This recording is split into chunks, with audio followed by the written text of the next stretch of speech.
පළවන ප්‍රමතකරණය. මොකද්ද මේ පළවන ප්‍රමතකරණය? මොන වගේ අවස්ථාවකටද අපි පළවන ප්‍රමතකරණයට ලක් කරන්න ඕනේ? හරි. අපි බලමු. මේ ස්ටුඩන්ට් කියන වගුවේ 1001 කියන ළමයාට අයිති රෙකෝඩයේ සබ්ජෙක්ට් කියන ක්ෂේත්‍රයේ අගයන් දෙකක් ඇතුළත් වෙලා තියෙනවා. ආර්ට් මැත්ස් විදියට. ඒ වගේම 1003 කියන ළමයාගෙත් ආර්ට් ඉංග්‍රීසි ලෙස සබ්ජෙක්ට් කියන ක්ෂේත්‍රය තුළ අගයන් දෙකක් ඇතුළත් තියෙනවා. එතකොට මේ එක් රෙකෝඩයක් ඇතුලේ බහු අවයව නැත්නම් බහු අගයන් තියෙනවා.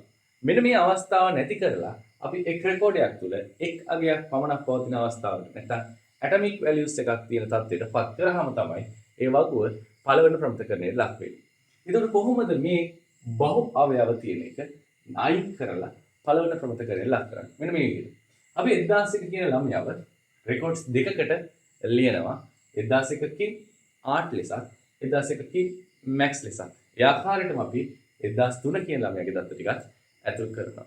අනේ ඒ ආකාරයට ඇතුල් කරාට පස්සේ අපිට පුළුවන් මෙන්න මේ ස්ටුඩන්ට් කියන වගුව පළවෙනි ප්‍රමතකරණයට ලක් කරලා මෙන්න මේ ආකාරයට ස්ටුඩන්ට් n කියන වගුව ලබා ගන්න.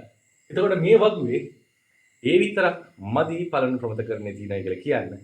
මේ වගුවේ ආංශික පරායක්තතාවයක් තියෙන්න ඕනේ. එතකොට ඔයගොල්ලන්ට පේනවා මේ වගුවේ යතුරු ශේෂ්ත්‍ර විදිහට මට ගන්න පුළුවන් වෙන්නේ ස්ටුඩන්ට් ID සහ සබ්ජෙක්ට් කියන ශේෂ්ත්‍ර දෙක. එතකොට මේ ශේෂ්ත්‍ර දෙක එකතු කරලා අපි හදන ප්‍රාථමික යතුරේ ස්ටුඩන්ට් ID මත විතරයි යතුරු නොවන ශේෂ්ත්‍රය වෙන S-name යැපෙන්නේ. ඒ නිසා ඒ වගුව පළවෙනි ප්‍රමතකරණයේ තියෙනවා. මොකද එයා ආංශික පරායක්තතාවයේ තියෙන නිසා.